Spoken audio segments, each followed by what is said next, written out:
Hello student, video में सभी का स्वागत है। आज के वीडियो में हम देखेंगे हमारी जो संचयन पाठ्य पुस्तक है उस पाठ्य पुस्तक में से जो सेकेंड लेसन है सपनों के से दिन, जिसके लेखक है गुरदयाल सिंह। अब इस लेसन में जो है लेखक है गुरदयाल सिंह, इन्होंने अपने बचपन की यादें इस पाठ के द्वारा हमें बताई है। तो पहले हम पाठ वाचन करते हैं। सपनों के से दिन।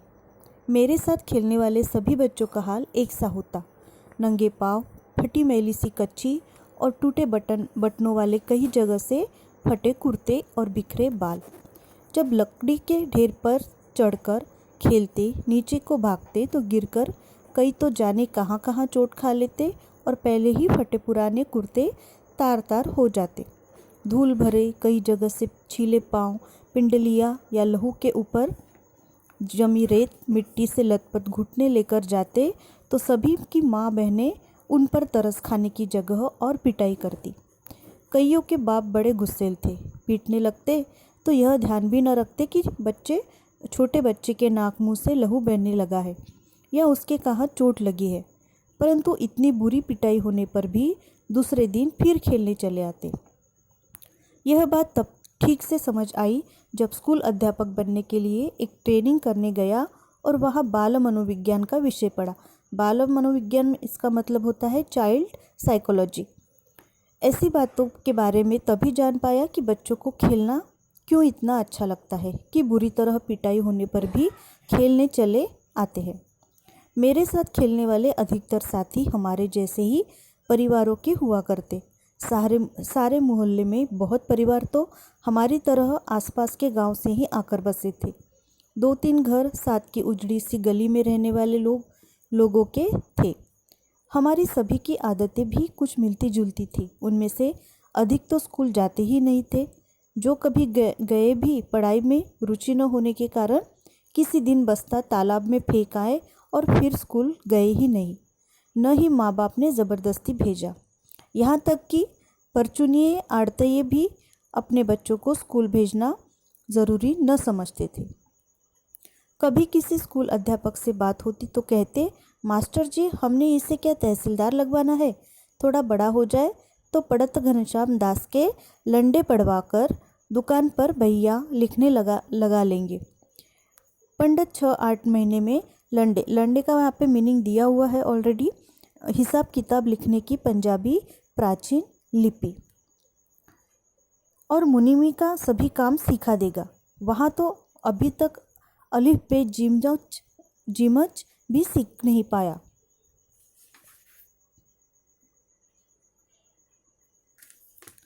हमारे आधे से अधिक साथी राजस्थान या हरियाणा से आकर मंडी में व्यापार का या दुकानदारी करने आए परिवारों में से थे।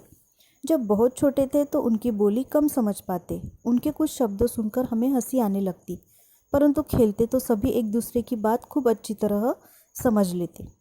पता भी नहीं चला कि लोकोक्ति अनुसार ए हम खेड़न दे दिन 4 कैसे कब बीत गए।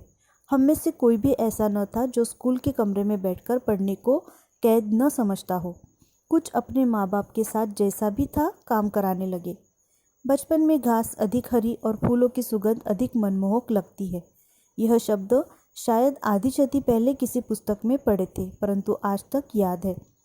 याद रहने का कारण यही है कि यह वाक्य बचपन की भावनाओं सोच समझ के अनुकूल होगा, परंतु स्कूल के अंदर जाने से रास्ते के दोनों जो अलियार के बड़े ढंग से कटे छांटे झाड़ उगे थे, जिन्हें हम डंडिया कहा करते, उनके नीम के पत्तों जैसे पत्तों की महक आज तक भी आँख मूंदकर महसूस कर सकता हूँ। उन दिनों स्कूल की छोटी क्यारियों में भी फूल भी कई तरह के उगाए जाते थे, जिनमें गुलाब, गेंदा और मोतिया की दूध सी सफ़ेद कलियाँ भी हुआ करती। ये कलियाँ इतनी सुंदर और खुशबूदार होती थी कि हम चंदू चपड़ासी से आंख बचाकर कभी कभार 1-2 तोड़ लिया करते। उनकी बहुत तेज़ सुगंध आज भी महसूस कर पाता हूँ, परंतु यह याद नहीं कि उन्हें तोड़कर कुछ देर सूंघकर फिर क्या किया करते। शायद जेब में डाल लेते, माँ उसे धोने के समय निकालकर बाहर फेंक देती, या हम ही स्कूल से बाहर आते उन्हें बकरी के मेमनों की भांति चर जाया करते। जब अगली श्रेणी में दाखिल हुए होते तो एक और तो कुछ बड़े सयाने होने के एहसास से उत्साहित भी होते, परंतु दूसरी ओर नई पुरानी कॉपियों किताबों से जाने कैसे बास आती कि उन्हीं मास्टरों के डर से कांपने लगते जो पिछली श्रेणी में पढ़ा चुके होते। तब स्कूल में शुरू पाल में 1-1.5 महीना पढ़ाई हुआ करती, फिर 1.5-2 महीने की छुट्टियां हुआ शुरू हो जाया करती। अब जब तक तो जो बात अच्छी तरह याद है वह छुट्टियों के पहले और आखिरी दिनों का फ़र्क था।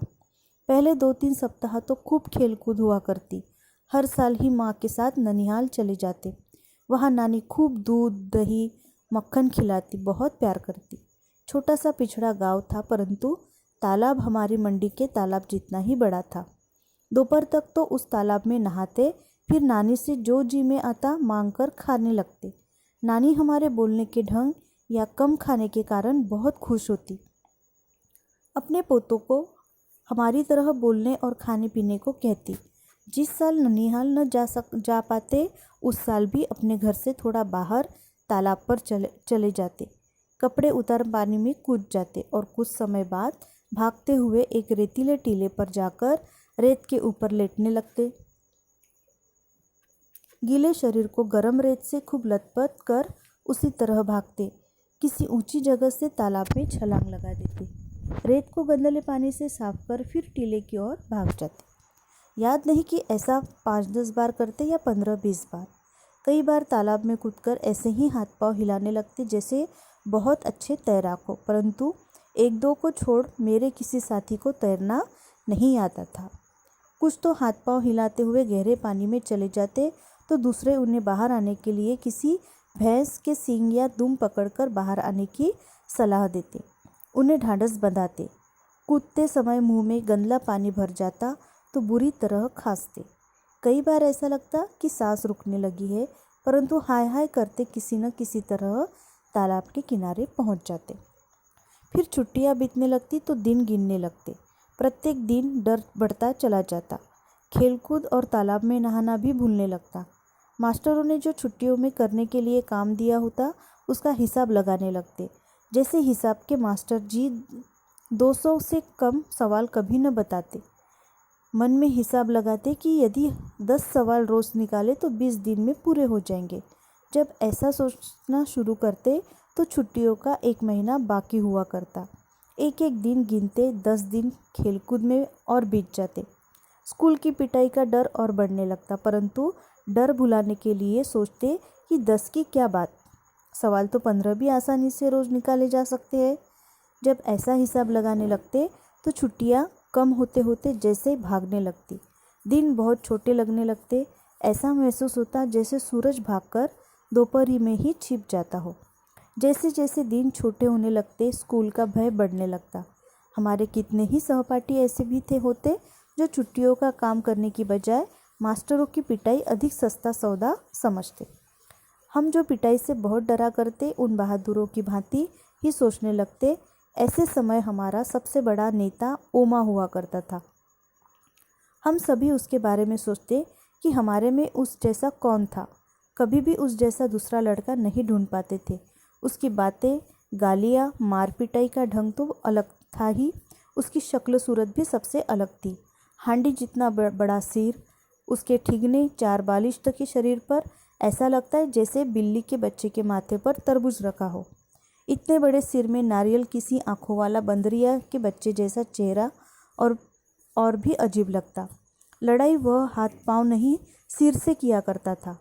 जब सांड की भांति फुंकारता, सिर झुकाकर किसी के पेट या छाती में मार देता तो उससे दुगने तिगुने शरीर वाले लड़के भी पीड़ा से चिल्लाने लगते। हमें डर लगता कि किसी की छाती की पसली ही तोड़ न डाले। उसके सिर की टक्कर का नाम हमने रेल बम्बा रखा हुआ था। रेल के कोयले से चलने वाली रेल के इंजन की भांति बड़ा भयंकर ही तो था।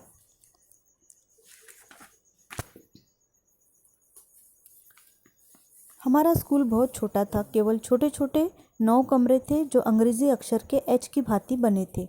दाई और पहला कमरा हेडमास्टर श्री मदन मोहन शर्मा जी का था, जिसके दरवाजे के आगे हमेशा चिक लटकी रहती।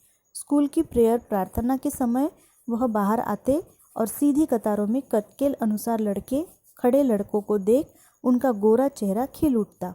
सारे अध्यापक लड़कों की तरह ही कतार बांधकर उनके पीछे खड़े होते। केवल मास्टर प्रीतम चंद पीटी लड़कों की कतारों के पीछे खड़े खड़े यह देखते थे कि कौन सा लड़का कतार में ठीक नहीं खड़ा।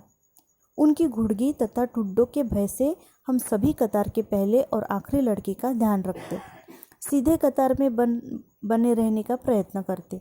सीधी कतार के साथ साथ हमें यह भी ध्यान रखना होता था कि आगे पीछे खड़े लड़कों के बीच की दूरी भी एक सी हो। सभी लड़के उस पीटी से बहुत डरते थे, क्योंकि उन जितना सख्त अध्यापक न कभी किसी ने देखा न सुना था। यदि कोई लड़का अपना सिर भी इधर उधर हिला लेता या पाँव से दूसरी पिंडली खुजलाने लगता तो वह उसकी ओर बाघ की तरह झपट पड़ते और खाल खींचने की मुहावरे को प्रत्यक्ष कर दिखाते। परंतु हेडमास्टर शर्मा जी उसके बिल्कुल उलट स्वभाव के थे। वह 5वीं और 8वीं श्रेणी को अंग्रेजी स्वयं पढ़ाया करते थे। हमारे में से किसी को भी याद न था कि 5वीं श्रेणी में कभी भी उन्हें किसी गलती के कारण किसी की चमड़ी उधड़ते देखा या सुना हो। चमड़ी उधड़ना हमारे लिए बिल्कुल ऐसा शब्द था जैसे हमारे सरकारी मिडिल स्कूल का नाम। अधिक से अधिक वह गुस्से में बहुत जल्दी जल्दी आंखें झपकते, अपने लंबे हाथ की उल्टी उंगलियों से एक चपत हमारी गाल पर मार देते तो मेरे जैसे सबसे कमज़ोर शरीर वाले भी सिर झुकाकर मुंह नीचा किए हंस देते। वह चपत तो जैसे हमें भाई भीके की नमकीन पापड़ी जैसी मज़ेदार लगती। तब पैसे की शायद 2 आ जाया करती, परंतु तब भी स्कूल हमारे लिए ऐसी जगह न थी जहाँ खुशी से भागे जाए। पहली कच्ची श्रेणी से लेकर 4थी श्रेणी तक केवल 5-7 लड़कों को छोड़ हम सभी भी रोते चिल्लाते हुए स्कूल जाया करते। परंतु कभी कभी ऐसी सभी स्थितियों के रहते स्कूल अच्छा भी लगने लगता, जब स्काउटिंग का अभ्यास करवाते समय पीटी साहब नीली पीली झंडियाँ हाथों में पकड़ाकर 1 2 3 कहते। झंडियाँ ऊपर नीचे दाएं बाएं करवाते तो हवा में लहराती और फड़फड़ाती झंडियों के साथ खाकी वर्दियों तथा गले में 2 रंगे रुमाल लटकाए अभ्यास किया करते।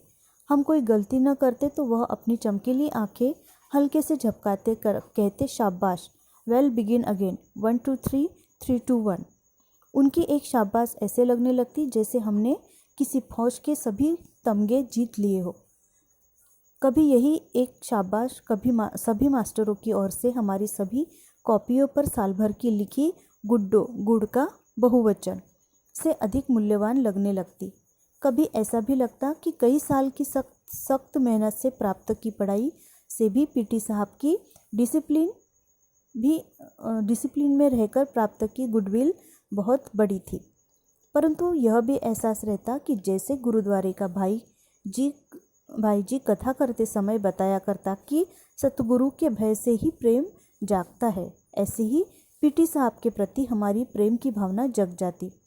यह ऐसा भी है कि आपको रोज़ फटकारने वाला कोई अपना यदि साल भर के बाद एक बार शाबाश कह दे तो यह चमत्कार सा लगने लगता है। हमारी दशा भी कुछ ऐसी ही हुआ करती। हर वर्ष अगली श्रेणी में प्रवेश करते समय मुझे पुरानी पुस्तकें मिला करती। हमारे हेडमास्टर शर्मा जी एक लड़के को उसके घर जाकर पढ़ाया करते थे। वे धनाढ्य लोग थे।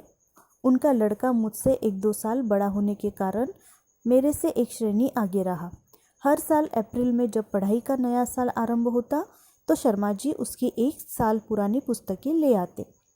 हमारे घर में किसी को भी पढ़ाई में दिलचस्पी नहीं थी।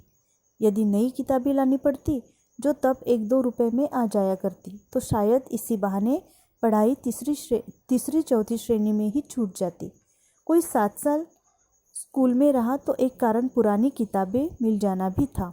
कॉपियों, पेंसिलों, होल्डर या स्याही दवात में भी मुश्किल से 1-2 रुपये साल भर में खर्च हुआ करते। परंतु उस ज़माने में 1 रुपया भी बहुत बड़ी रकम हुआ करती थी। 1 रुपये में 1 सेर घी आया करता और 2 रुपये की 1 मन में 40 सेर गंदम। इसी कारण खाते पीते घरों के लड़के ही स्कूल जाया करते। हमारे 2 परिवार में मैं पहला लड़का था जो स्कूल जाने लगा था। परंतु किसी भी नई श्रेणी में जाने का ऐसा चाव कभी भी महसूस नहीं हुआ जिसका जिक्र कुछ लड़के किया करते। अजीब बात थी कि मुझे नई कॉपियों और पुरानी पुस्तकों में से ऐसी गंध आने लगती कि मन बहुत उदास होने लगता था। इसका ठीक ठीक कारण तो कभी समझ में नहीं आया, परंतु जितनी भी मनोविज्ञान की जानकारी है, इस अरुचि का कारण यही समझ में आया कि आगे की श्रेणी की कुछ मुश्किल पढ़ाई और नए मास्टर की मारपीट का भय ही कहीं भीतर जमकर बैठ गया था। सभी तो नए न होते थे, परंतु 2-3 हर साल ही वह होते जो कि छोटी श्रेणी में नहीं पढ़ाते थे। कुछ ऐसी ही भावना थी कि अधिक अध्यापक एक साल में ऐसी अपेक्षा करने लगते कि जैसे हम हरफन मौला हो गए हैं। यदि उनकी आशाओं पर पूरे नहीं हो पाते तो कुछ तो जैसे चमड़ी उधेड़ देने को तैयार रहते।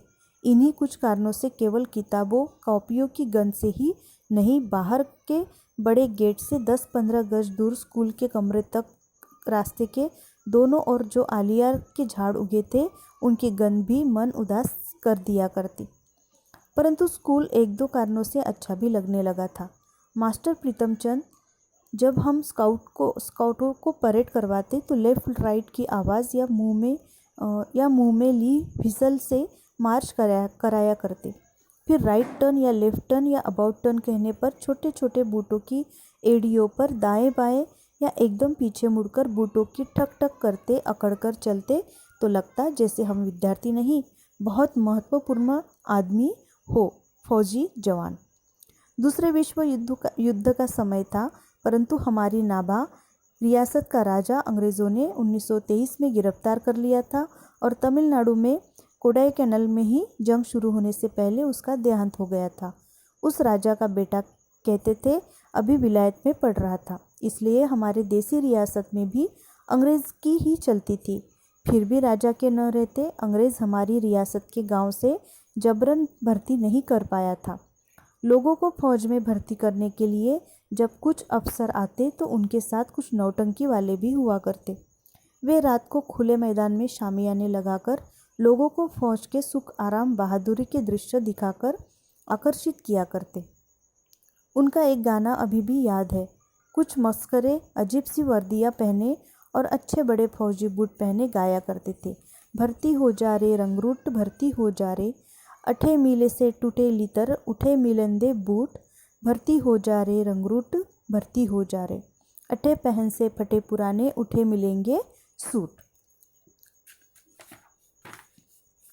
भर्ती हो जा रे रंगरूट, भर्ती हो जा रे।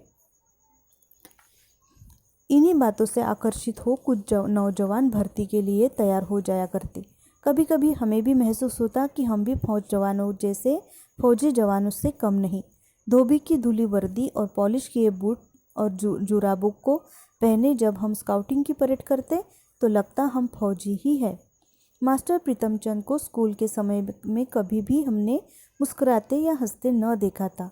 उनका ठींगना कद, दुबला पतला परंतु गठीला शरीर, माता के दागों से भरा चेहरा और बांस सी तेज आंखें, खाकी वर्दी, चमड़े के चौड़े पंजों वाले बूट, सभी कुछ ही भयभीत करने वाला हुआ करता था।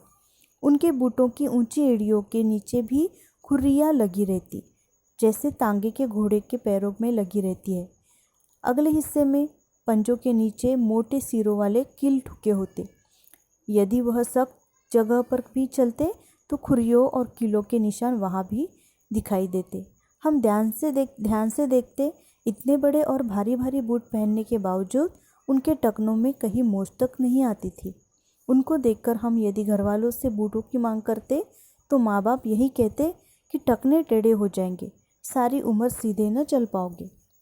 मास्टर प्रीतमचंद से हमारा डरना तो स्वाभाविक था, परंतु हम उनसे नफरत भी करते थे। कारण तो उसका मारपीट था।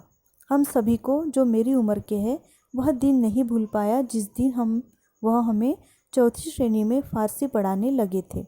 हमें उर्दू का तो तीसरी श्रेणी तक अच्छा अभ्यास हो गया था, परंतु फारसी तो अंग्रेज़ी से भी मुश्किल थी। अभी हमें पढ़ते एक सप्ताह भी न हुआ होगा कि प्रीतमचंद ने हमें एक शब्द रूप याद करने को कहा और आदेश दिया कि कल इसी घंटी में जुबानी सुनेंगे। हम सभी घर लौटकर रात देर तक उस शब्द रूप को बार बार याद करते रहे, परंतु केवल 2-3 ही लड़के थे जिन्हें आधी या कुछ अधिक शब्द रूप याद हो पाया। दूसरे दिन बारी बारी सबको सुनाने के लिए कहा तो एक भी लड़का न सुना पाया। तभी मास्टर जी गुर्राए, सभी कान पकड़ो। हमने झुककर टांगों के पीछे से बाहें निकालकर कान पकड़े तो वह गुस्से से चीखे, पीठ ऊंची करो। पीठ ऊंची करके कान पकड़ने से 3-4 मिनट में ही टांगों में जलन होने लगती थी। मेरे जैसे कमज़ोर तो टांगों के थकान से कान पकड़े हुए ही गिर पड़ते। जब तक मेरी और हरबंस की बारी आई तब तक हेडमास्टर शर्मा जी अपने दफ्तर में आ चुके थे। जब हमें सज़ा दी जा रही थी तो उसके कुछ समय पहले शर्मा जी स्कूल की पूरब की ओर बने सरकारी अस्पताल में डॉक्टर कपलाश से मिलने गए थे। वह दफ्तर के सामने की ओर चले आए। आते ही जो कुछ उन्होंने देखा वह सहन नहीं कर पाए। शायद यह पहला अवसर था कि वह पीटी प्रीतमचंद की उस बर्बरता को सहन न कर पाए। बहुत उत्तेजित हो गए थे। What are you doing? Is it the way to punish the student of 4th class? Stop it at once. हमें अब अंग्रेज़ी नहीं आती थी क्योंकि उस समय 5वीं श्रेणी से अंग्रेज़ी पढ़ानी शुरू की जाती थी, परंतु हमारे स्कूल के 7वीं-8वीं श्रेणी के लड़कों ने बताया कि शर्मा जी ने कहा था, क्या करते हैं? क्या 4थी श्रेणी को सज़ा देने का यही ढंग है? इसे फ़ौरन बंद करो। शर्मा जी गुस्से से कांपते बरामदे में से ही अपने दफ्तर में चले गए थे। फिर जब प्रीतमचंद कई दिन तक स्कूल नहीं आए तो यह बात सभी मास्टरों की ज़ुबान पर थी कि हेडमास्टर शर्मा जी ने उन्हें मुअत्तल करके अपनी ओर से आदेश लिखकर मंजूरी के लिए हमारी रियासत की राजधानी नाभा भेज दिया है। वहाँ हरजीलाल नाम के महकमाए तालीम के डायरेक्टर थे जिनसे ऐसे आदेश की मंजूरी आवश्यक थी।